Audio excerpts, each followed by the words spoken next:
On a War Department ledger, the cost line sits disguised. $2 billion explained to almost no one. 3 secret cities aren't on maps.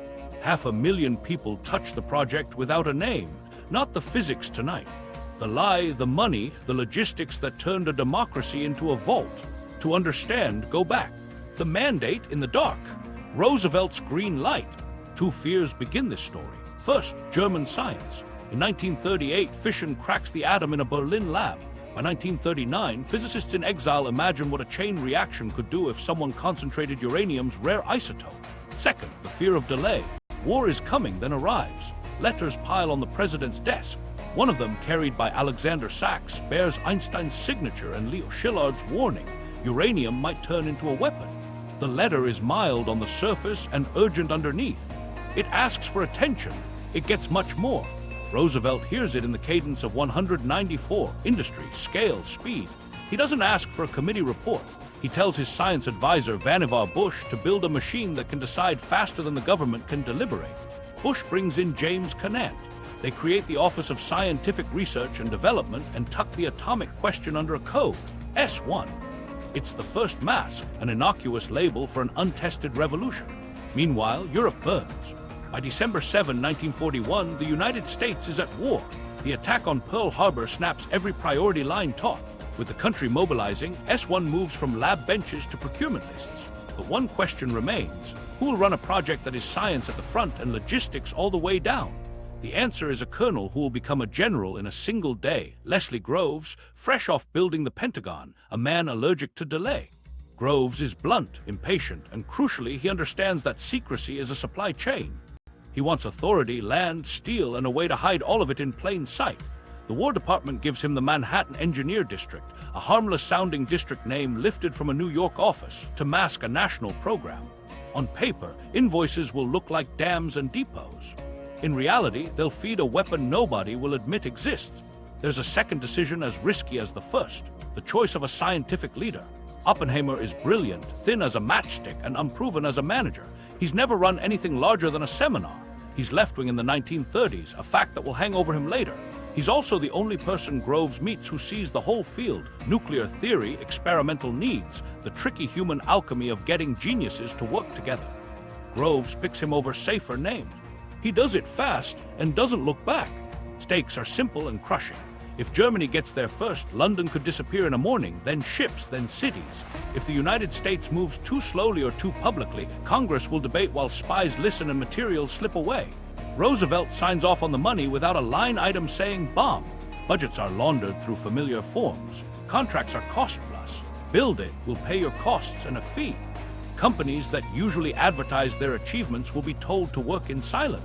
The machine takes shape in compartments. Vannevar Bush's men make science decisions without telling military procurement why. Army engineers buy land without telling the neighbors for what. University labs hire under false project names. Mail routes are rerouted to P.O. boxes and bland letterheads. The rule is simple: know only what you need. The effect is a fortress made of ignorance, each person a brick that doesn't know the wall. Here's a micro story about scale. A purchasing officer in the War Department signs a request that looks like a power substation. He jokes to a colleague about another dam. The colleague laughs and stamps the form. Neither knows they've just funded a building big enough to hold a town inside its footprint. Their signatures will move thousands of tons of steel to a valley nobody is supposed to visit. Groves moves quickly to solve the problem of place. The scientists need isolation. The factories need rivers, rail, and power. But in early 1942, they need something else, a binding decision. He tells his team, we're going to build the labs and the plants at the same time we figure out which physics bets pay off. That means redundancy. Uranium enrichment will get multiple methods. Plutonium will get a parallel path. It's wasteful by peacetime standards, efficient by wartime logic. Oversight blurs. Roosevelt keeps the circle small. A few members of Congress get fold-out briefings in quiet rooms. They walk out knowing only enough to keep funding lines open. Truman, as vice president, is mostly out of the loop. The justification is existential risk. In the moment, it works. Later, it will become a blueprint for how to keep secrets as an operating principle. Meanwhile, abroad, Germany's atomic program falters under its own missteps and shortages, a fact the Americans won't fully grasp until war's end. In Washington, the assumption is worst case. So the black budget grows, dummy corporations sign for deliveries. Real companies, DuPont, Stone, and Webster, accept contracts with clauses they've never seen before. No publicity, no questions, deliver at speed. Oppenheimer gets a mesa in New Mexico. Grove starts eyeing a bend of the Clinch River in Tennessee and a high desert in Washington. But before the land seizures and the bus lines, the mandate is this: make secrecy a process, not a policy. Put locks on doors and locks on conversations. Make compartmentalization so normal that people stop noticing the missing pieces. That's how democracy builds a weapon in the dark. The authorization is only a sentence. The machinery that follows will be a nation within a nation, visible only in the wake it leaves, choosing ghost towns, finding places to disappear. The order lands on desks with more silence than ink. Find places that can vanish while getting bigger than anything we've ever built. Secrecy versus speed, those are the rails. Groves wants isolation, power, railheads, water, and a way to tell the country nothing to see while moving mountains at night. He doesn't want perfect. He wants ground you can seize on a Friday and pave by Monday. The Clinch River Valley in eastern Tennessee checks boxes like a shopping list. It's close to the Tennessee Valley Authority's new dams. Rail lines thread nearby. The hills can swallow entire factories and muffle them. A few thousand people live there. Farmers, mill workers, families who have watched the TVA rise and assume they're next in line for electricity and jobs. They are just not the kind anybody can explain. Army engineers arrive with clipboards and deadlines. The notice is read for war purposes. Condemnation filings follow. Some owners get 2 weeks, some get days. The pay is appraised by formulas. The land is priced like pasture, not like a life. A woman standing on her porch asks what's coming. An officer points at the river and says the government needs the floodplain. He doesn't say why the floodplain will hold a gaseous diffusion plant longer than the Empire State Building laid flat. Trucks show up with lumber for barracks. The road signs come down. The name assigned is Clinton Engineer Works. The city that sprouts is called Oak Ridge, but it won't be on a map. Los Alamos is a different problem. Oppenheimer knows New Mexico, its air, its distance. He remembers a boys' school on a mesa north of Santa Fe where he once rode horses. The mesas are high, the roads are few, the sky is a lid. From a security standpoint, it's a dream. From a logistics standpoint, it's crazy. One narrow road in, winter snow, no plumbing, no labs, just old classrooms and scrub. Grove's turret watches the wind move the piñons and says yes. The school gets a letter. The Army needs your campus. Faculty scatter. A rancher in the valley asks if his cattle will be safe with soldiers around. Nobody mentions neutron initiators. Up in Washington State, surveyors walk the Columbia's south bank near a bend by a hamlet called Hanford. What they see is what Groves wants: a river that can feed a beast, flat land that can host canyons of concrete, and almost nobody to complain out loud. The Yakima and Wanapum people have used this land long before any deed. Homesteaders planted orchards with irrigation ditches they dug by hand. Workers harvest hops under the sun. The Army draws a line on a map and tells everyone inside it to leave. Deadlines are firm. The reason is a dam, or a depot, or something important to the war. The letters never say plutonium.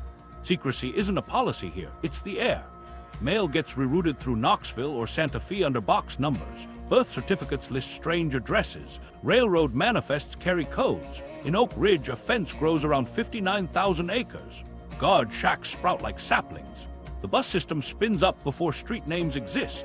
In Los Alamos, a gate appears at the bottom of the hill, and the mesa beyond is erased in conversation. Just the hill. Hanford becomes a grid of barracks and mess halls where the wind carries dust. And the rumor that this is all about aluminum. The human cost is quick and quiet. A farmer in Tennessee takes his last walk through a field his father plowed and watches a bulldozer flatten the fence. He pockets a hinge as a memento. In New Mexico, families from the Pajarito Plateau bump into new checkpoints on roads they've driven for generations. At Hanford, a homesteader's orchard is pulled up by the roots, trees piled like bones. Compensation arrives as checks that don't include memory. Appeals go nowhere. War compresses time. Rights become paperwork. Meanwhile, the infrastructure sprint looks like a peacetime decade crammed into months. In Oak Ridge, roads pour across the valley overnight. K-25's footprint is traced in the dirt, a U-shaped leviathan. Workers hammer shotgun houses into neat rows, then add hutments for black laborers on the edge of town, segregated by policy that doesn't need to be written to be enforced. Water towers climb. Power lines hum. A new post office stamps letters Clinton, Tennessee, while the return addresses say nothing. On the mesa, carpenters wall in labs from thin pine, then wrap them with locks and badging. A dorm goes up next to a high explosives bunker. Oppenheimer moves his family into a cottage that used to house schoolboys. Scientists arrive on buses that climb and lurch. They look out at the Sangre de Cristos and wonder what they've agreed to. Their wives learn the grocery schedule and the rhythm of censored mail. Children play under a sky defined by no photograph. At Hanford, the build is biblical. DuPont drops an army of workers into the sagebrush. They grade roads to nowhere that will become somewhere in a week. They plant reactors like cathedrals, BDF, each a blockhouse with 1,000 pipes and a river of cooling water behind it. A town called Richland is remade to house the labor, complete with alphabet houses and a theater. Everything is temporary and feels permanent. The sound of pile driving is the new win. What nobody outside a tight circle knows is how specific this geography is to the physics. Oak Ridge's valley will host machines that sift atoms by mass. Hanford's river will cool piles that make a new element. Los Alamos' mesa will think problems into steel. If any of these places had been selected wrong, too close to cities, too far from power, the schedule would break. Groves gambles that isolation and logistics can coexist. He wins by sheer force. Buy the land, move the people, build the roads, seal the lips. On paper, these places barely exist. In reality, they're a triangle of power, thought, and heat. The names will be said later. For now, they are ghost cities, instructed to disappear even as they rise. The industrial miracle nobody could name. The sites exist, but empty land doesn't enrich uranium or breed plutonium. The problem now is matter, motion, and deadlines. Nothing like this has ever been built. Copper is rationed. Steel is spoken for. Skilled workers are already at shipyards and airfields. Yet the schedule is not a suggestion. Oak Ridge, Hanford, and Los Alamos have to become an industrial ecosystem that can't admit its purpose. Start with K-25 at Oak Ridge, where the plan is to separate U-235 from U-238 by shoving uranium hexafluoride through barriers with holes so tiny they're closer to a concept than a part. Gaseous diffusion sounds simple, like a sieve. It is. The building is a U-shaped colossus, miles of corridor. Every foot of pipe has to withstand a corrosive gas that eats most metals. Every seal has to hold, or the whole machine wheezes. Engineers chase leaks with soap bubbles while guards watch them work in silence. A foreman tells his crew they're building air conditioning equipment. The lie is thin, but the pay is steady. Across the valley, Y-12 does something that looks crazier. Calutrons, giant electromagnetic separators born from a physicist's sketch and industrialized by Oak Ridge's fastest learners, women recruited from the South, trained to watch needles and twist dials with a precision that humbles PhDs. The magnets need miles of copper the nation can't spare. So Groves borrows from a different vault. U.S. Treasury silver, 14,700 tons of it. They wind it into coils and stamp it returnable. At the end of the war, they'll unwind it and send it back, polished by current. X-10, the graphite pile at Oak Ridge, hums like a pilot light for Hanford, proving that a reactor can make plutonium and that chemical plants can extract it.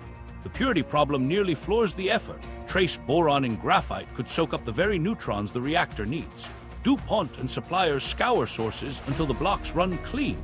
Even the bolts get attention. A single impurity at the wrong moment would turn $1 billion bet into scrap. Meanwhile, up the Columbia, the Hanford decision hardens into concrete.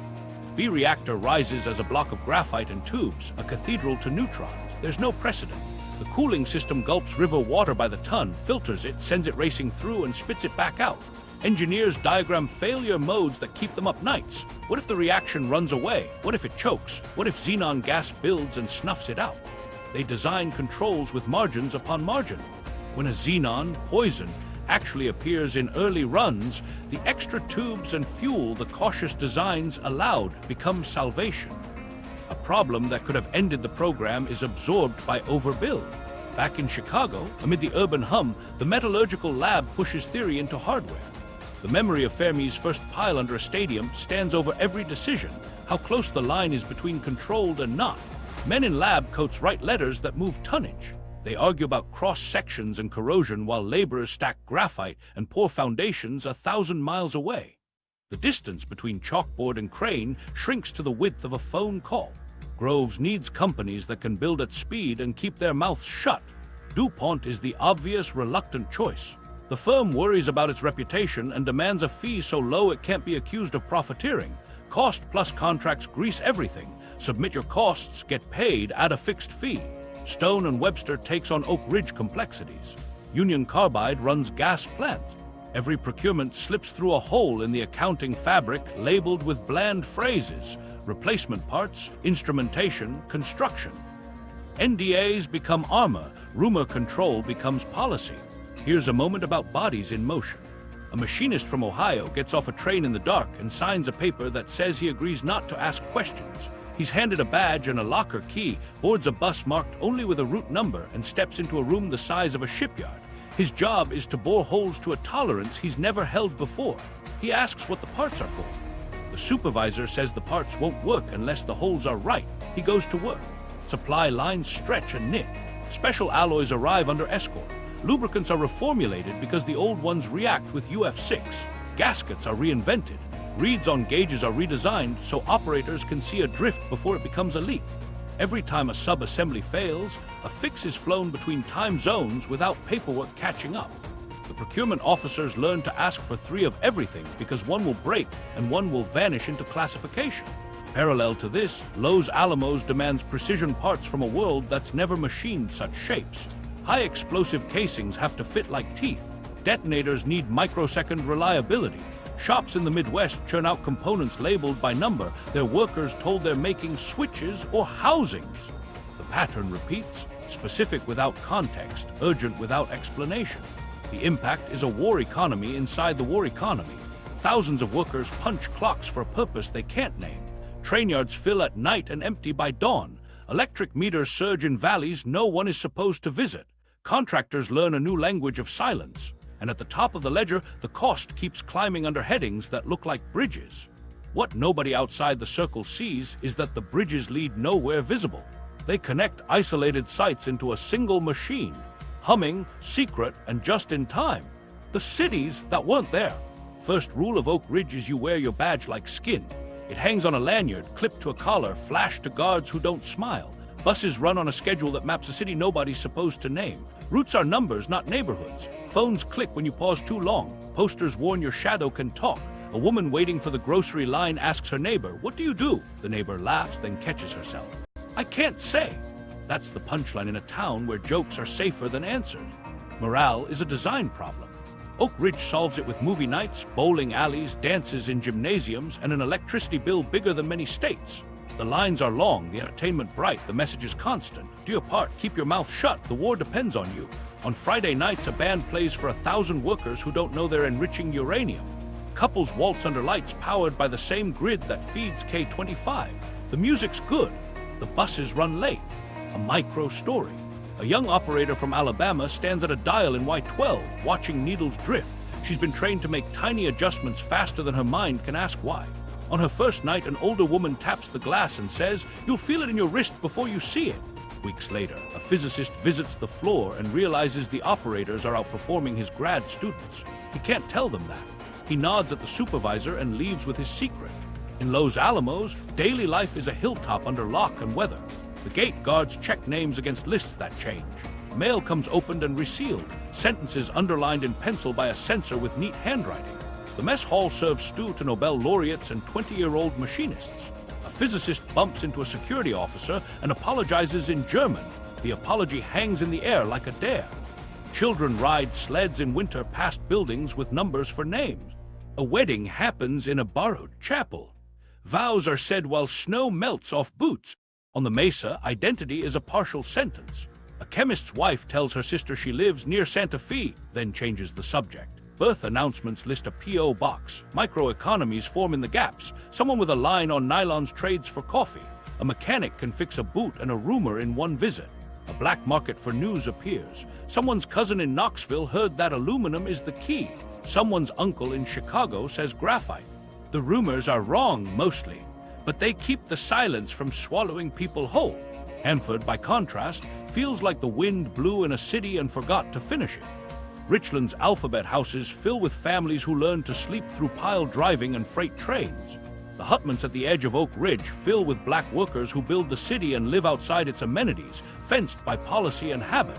Segregation writes itself into maps. Separate buses, separate mess, separate lines at the clinic. A woman in a hutment boils water on a hot plate and hears laughter drifting from a dance hall she can't enter. This is wartime reality layered on top of a wartime secret. Security is a choreography. At Oak Ridge, badges come in colors. Access is a stack of doors you open only so far. At Los Alamos, you memorize cover stories. At Hanford, the pass system decides who crosses which gate. Phone calls click. Letters come back with entire paragraphs missing.